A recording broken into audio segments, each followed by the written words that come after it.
Et si la prochaine crise énergétique et sécuritaire mondiale se préparait aujourd'hui, sous nos yeux, sur deux fronts reliés? Imaginez une chaîne de dominos. D'un côté, l'intensification brutale des combats dans l'est de l'Ukraine, Slaviansk, Donetsk, Liman, Kharkiv, Zaporijia, où chaque avancée militaire, chaque évacuation ordonnée par les autorités, rapproche les grandes puissances du point de rupture. De l'autre, des frappes combinées de l'Iran contre des cibles américaines et israéliennes secouent le Moyen-Orient, alors même que le détroit d'Ormuz, artère vitale du commerce pétrolier mondial, devient un terrain de confrontation, risquant de bloquer la navigation internationale. Vous sentez la tension? Ce ne sont pas de simples conflits régionaux. Ce sont les maillons d'une même chaîne, où chaque crise alimente l'autre. À Slaviansk, la situation s'est tellement dégradée que les habitants sont appelés à fuir dans l'urgence, pendant que les forces russes progressent méthodiquement, détruisant routes, tunnels stratégiques et positions ukrainiennes, forçant Kiev à improviser une logistique de plus en plus précaire. À Liman, les combats font rage dans une zone grise où aucun camp ne contrôle vraiment le terrain. À Zaporijia et Kharkiv, l'étau se resserre, avec des bombardements de plus en plus intenses et des pertes lourdes des deux côtés. En parallèle, au Moyen-Orient, l'Iran multiplie les frappes coordonnées, ciblant à la fois les intérêts américains et israéliens. Les tensions autour du détroit d'Ormuz menacent directement l'approvisionnement énergétique mondial. Imaginez ce que signifieraient des blocages persistants, flambée des prix à la pompe, chaînes d'approvisionnement coupées, ralentissement de l'économie globale. Ce sont des centaines de milliards de dollars en jeu, des investissements fragilisés et la réputation internationale des grandes puissances qui vacillent. Ne pas voir le lien entre ces deux théâtres de guerre, c'est courir le risque de se réveiller un matin dans un monde transformé. Sécurité physique des civils menacés, économie fragilisée et équilibre géopolitique bouleversé. Ce qui se joue à des milliers de kilomètres pourrait impacter, demain, notre quotidien bien plus qu'on ne l'imagine. Alors pour comprendre ce qui se trame à l'échelle mondiale et anticiper les bouleversements à venir, revenons d'abord sur les faits marquants du front ukrainien. En Ukraine orientale, chaque mètre gagné ou perdu pèse sur le sort de milliers de civils et l'équilibre militaire régional. Depuis plusieurs semaines, la pression s'intensifie sur l'ensemble de la ligne de front, et les dernières avancées russes laissent présager de profondes conséquences, aussi bien pour le terrain que pour la stabilité de toute l'Europe orientale. Commençons par la situation à Slaviansk, où l'évacuation officielle est désormais en cours. Cette décision n'est pas anodine. Elle intervient alors que la ville fait face à une menace directe des forces russes qui progressent depuis le nord-est. Les combats se rapprochent dangereusement, poussant des familles entières à fuir précipitamment, abandonnant maisons et souvenirs. Pour les civils, c'est une nouvelle vague de déplacements, avec tout ce que cela implique. Incertitude, perte de repères et risques accrus sur la route de l'exode. Mais ce n'est pas tout. Du Donbass à la région de Kharkiv, une série d'opérations coordonnées bouleverse le front ukrainien. Dans la région de Donetsk, on observe une véritable guerre d'attrition. Les forces russes nettoient méthodiquement les forêts, reprennent des positions tactiques et surtout détruisent des infrastructures clés comme les tunnels logistiques près de Lozova, essentiels pour l'approvisionnement des troupes ukrainiennes à Slaviansk. La perte de ces itinéraires oblige désormais l'armée ukrainienne à emprunter des routes secondaires, souvent non asphaltées, rendues impraticables par les combats et les intempéries. Résultat, chaque livraison de munitions, chaque renfort humain devient un pari risqué, augmentant les retards et les pertes sur le terrain. Les combats restent particulièrement intenses autour de Liman, Kramatorsk, Zaporijia, Pokrovsk et Sumy. À Liman, la majeure partie de la ville est aujourd'hui une zone grise, théâtre d'affrontements ininterrompus où aucune armée ne détient le contrôle total. Même constat à Kramatorsk et dans plusieurs secteurs du Donbass, où les drones et l'artillerie, utilisés en masse, redéfinissent la dynamique des combats. Ces engins repèrent, frappent, surveillent en permanence, rendant chaque mouvement des soldats ukrainiens périlleux. À Kharkiv, la situation est particulièrement préoccupante.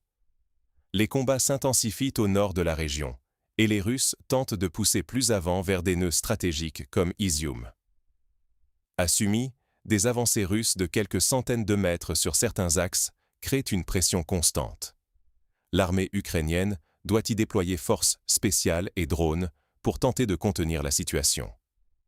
Sur le plan logistique, la coupure des routes principales et la destruction d'infrastructures comme les tunnels ou les ponts compliquent considérablement le ravitaillement des troupes et l'évacuation des blessés.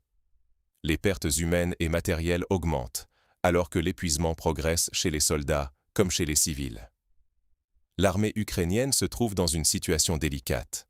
Elle doit à la fois tenir ses positions, protéger les populations et organiser des contre-offensives là où c'est possible. Tout cela dans un contexte où les conditions de terrain, la météo et l'ampleur des frappes russes compliquent chaque opération. Face à cette réalité, le soutien européen devient crucial. L'Union européenne a récemment annoncé un prêt massif de 90 milliards d'euros à l'Ukraine, principalement destiné à soutenir l'économie et l'effort de guerre. Mais cette aide suscite des tensions internes au sein des 27. Certains États membres remettent en cause la viabilité d'un tel engagement financier sur le long terme, alors que d'autres plaident pour un soutien inconditionnel. Cette incertitude politique en Europe vient ajouter une couche d'imprévisibilité à une situation déjà explosive. Ce qui est en jeu ici dépasse largement le cadre militaire. Il s'agit du sort de millions de civils, de la stabilité de l'approvisionnement énergétique en Europe et de la crédibilité des grandes puissances occidentales. Si les lignes ukrainiennes cèdent, c'est tout l'équilibre régional qui vacille, avec des répercussions directes sur la sécurité et l'économie de l'Union européenne. Mais pendant que l'attention est braquée sur le Donbass, un autre front brûle au Moyen-Orient, avec des répercussions globales. Et si un blocus maritime dans le golfe Persique avait autant d'impact sur votre quotidien que les chars à Slaviansk? Pourtant, c'est exactement le risque qui plane aujourd'hui, alors que l'escalade au Moyen-Orient franchit un nouveau seuil de gravité. Depuis quelques semaines, l'Iran a multiplié les offensives, combinant frappes de missiles balistiques, attaques de drones et opérations coordonnées contre Israël et des bases américaines dans la région. La 67e vague d'opérations vient d'être officiellement déclarée par le Corps des gardiens de la Révolution islamique, un chiffre qui donne la mesure de la détermination et de l'intensité déployée. Cette nouvelle offensive était dédiée, selon leur déclaration, à la mémoire des martyrs du CGRI, mais aussi à celle d'Ali Mahmoud Ahmad Naineh, haut responsable tué récemment. Les frappes étaient massives, bien au-delà des attaques ponctuelles, missiles à longue et moyenne portée, drones autonomes, tous visant des cibles stratégiques, comme la base aérienne Al-Assad en Irak, pilier du déploiement militaire américain sur place. Mais au-delà de la dimension militaire, l'enjeu vital, c'est le contrôle du détroit d'Ormuz. Ce passage étroit, par lequel transite près de 20% du pétrole mondial, est désormais sous surveillance étroite, voire sous contrôle sélectif de l'Iran. Le régime iranien a clairement fait savoir, le passage sera facilité pour ses alliés, notamment la Chine, l'Inde et le Pakistan, mais pourrait être bloqué, voire totalement fermé, pour les adversaires ou ceux jugés hostiles. Ce n'est pas un simple jeu de menaces, des tankers ont déjà été arrêtés, des navires inspectés, et la tension est palpable sur l'eau. Face à cette escalade, la réaction des grandes puissances n'a pas tardé. En quelques heures, une déclaration commune signée par le Royaume-Uni, la France, l'Allemagne, l'Italie, les Pays-Bas, le Japon et le Canada a été publiée, exigeant la fin immédiate des frappes sur les infrastructures énergétiques et condamnant l'impact sur la stabilité mondiale. Mais les mots ne suffisent plus. Les États-Unis ont déployé 2 groupes amphibies, soit près de 8000 soldats supplémentaires, dans la région, tout en multipliant les patrouilles navales pour éviter tout incident qui pourrait dégénérer en affrontement militaire de grande ampleur. Ce qui est en jeu ici dépasse largement la rivalité régionale. Imaginons une interruption durable du trafic à Ormuz. En quelques jours, le prix du pétrole et du gaz s'envolerait, entraînant une hausse des coûts de transport, de chauffage, d'électricité, touchant chaque foyer, chaque entreprise, partout dans le monde. Pour vous, cela veut dire essence plus chère, inflation accélérée et peut-être même des ruptures d'approvisionnement dans certains secteurs industriels ou agricoles. À l'échelle mondiale, ce sont des centaines de milliards de dollars qui pourraient s'évaporer, et la confiance dans les marchés internationaux s'effondrer. Dans ce contexte, chaque frappe, chaque mouvement de navire dans le golfe Persique résonne comme un avertissement. La stabilité énergétique n'est plus garantie et les grands équilibres sont sur le fil du rasoir. Et pendant que l'attention se focalise sur le Moyen-Orient, ces tensions alimentent une nouvelle course à l'armement et un bras de fer diplomatique, avec des coups qui, eux aussi, explosent. Quand les missiles volent et que les alliances vacillent, l'incertitude rejaillit sur votre facture, votre emploi, votre sécurité. Derrière les images spectaculaires de frappes et de renforts militaires, ce sont des milliards de dollars qui s'évaporent, des alliances qui se tendent, et l'économie mondiale qui retient son souffle. Regardez le coût de l'effort américain. Jusqu'à 200 milliards de dollars seraient en jeu au Congrès, plus encore qu'au pic de la guerre d'Irak. Ces sommes colossales s'expliquent notamment par l'utilisation massive de missiles de précision et de systèmes anti-aériens sophistiqués comme les Patriot ou les Tomahawk. Chaque missile lancé, chaque batterie déployée, c'est un investissement énorme qui pèse sur le contribuable américain, et au-delà, sur la stabilité financière internationale. En Europe, la prudence domine. Malgré l'évidence d'un enjeu vital autour de l'énergie, les capitales européennes hésitent à s'engager militairement. Cette réticence alimente les critiques de Donald Trump, qui accuse les alliés de ne pas assumer leur part du fardeau, alors même que leur sécurité énergétique est en jeu. Pourtant, l'Union européenne persiste. Elle maintient la stratégie de réduction de la dépendance au gaz russe, même si la menace plane désormais sur les routes d'approvisionnement via le détroit d'Ormuz.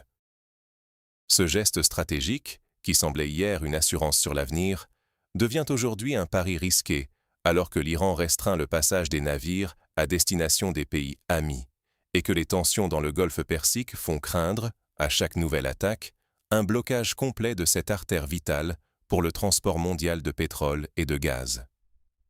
Face à ces défis, les appels se multiplient à Bruxelles et dans les grandes capitales européennes pour redéfinir les alliances, diversifier les sources d'énergie et renforcer la sécurité des approvisionnements. Mais entre les déclarations conjointes et les vraies solutions concrètes, il y a un gouffre. Les récentes attaques contre des infrastructures pétrolières et gazières, en Iran, mais aussi chez ses voisins du Golfe, rappellent brutalement à quel point le commerce mondial reste vulnérable aux chocs géopolitiques. Et ce n'est pas qu'un jeu de puissance entre États. Le principal risque, c'est une crise énergétique globale, une inflation galopante qui fait monter le prix de l'essence, de l'électricité et fragilise des millions d'emplois. S'y ajoute la peur d'un effondrement des équilibres mondiaux, où chaque erreur, chaque escalade, peut bouleverser la vie quotidienne bien au-delà des frontières des pays en guerre. Face à ce tableau, quels enseignements tirer pour les citoyens, les États et les investisseurs? Réagir avant la crise, c'est savoir lire entre les lignes d'une actualité mondiale en accélération. Aujourd'hui, face à la montée des tensions en Ukraine de l'Est et au Moyen-Orient, il devient crucial de renforcer notre vigilance sur tous les fronts. Les attaques récentes sur des infrastructures pétrolières et gazières, la militarisation croissante de points stratégiques comme le détroit d'Ormuz et les déclarations musclées des grandes puissances ne sont pas de simples faits divers. Ce sont des signaux faibles qui, mis bout à bout, dessinent un risque hybride, cyberattaques, perturbations logistiques, pressions énergétiques. Rien de tout cela n'est abstrait. Sur les marchés, chaque missile lancé, chaque navire déployé se traduit en volatilité des prix de l'énergie, en incertitude sur nos factures, nos entreprises, nos emplois. Pour les citoyens comme pour les entreprises, la première piste d'action, c'est la veille. S'informer, croiser les sources, ne pas se contenter de discours simplistes. Les annonces conjointes des pays occidentaux sur la protection des routes maritimes, l'accélération du déploiement militaire américain, avec plus de 8000 soldats et des moyens technologiques de pointe, tout cela vise à rassurer, mais révèle surtout l'absence de solutions claires à court terme. Les coûts explosent, 200 milliards de dollars de budget exceptionnel demandé par le Pentagone, soit plus qu'une année entière d'opérations en Irak, à leur pic d'intensité. Cette dérive budgétaire n'est pas anodine.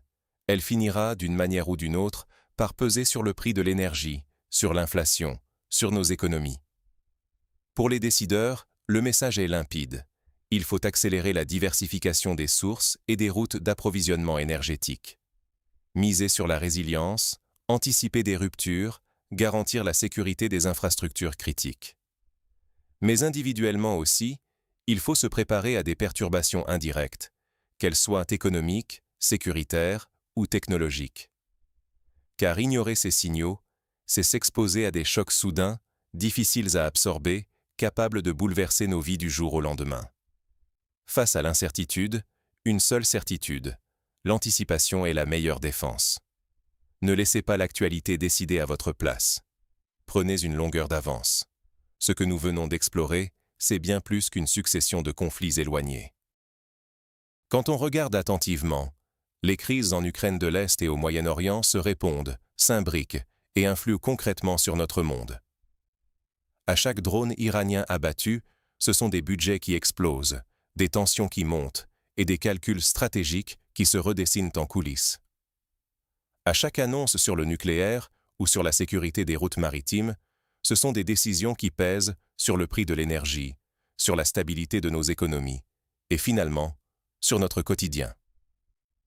Prenez l'exemple des dernières déclarations d'Alexandre Loukachenko sur les négociations entre la Biélorussie et les États-Unis, qui pourraient aboutir à un vaste accord touchant à la sécurité nucléaire, aux relations diplomatiques et même à la libération de personnalités détenues.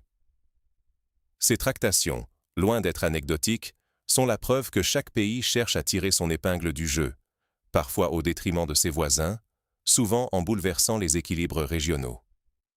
Du côté occidental, les réactions sont tout aussi révélatrices. Donald Trump, pour les États-Unis, exprime son mécontentement face à la prudence, voire à l'inaction, de certains alliés européens, notamment dans la sécurisation des flux énergétiques via les détroits stratégiques du Moyen-Orient. Un rappel brutal que l'unité atlantique n'est jamais acquise et que la solidarité a ses limites, surtout quand l'économie et la réputation internationale sont en jeu.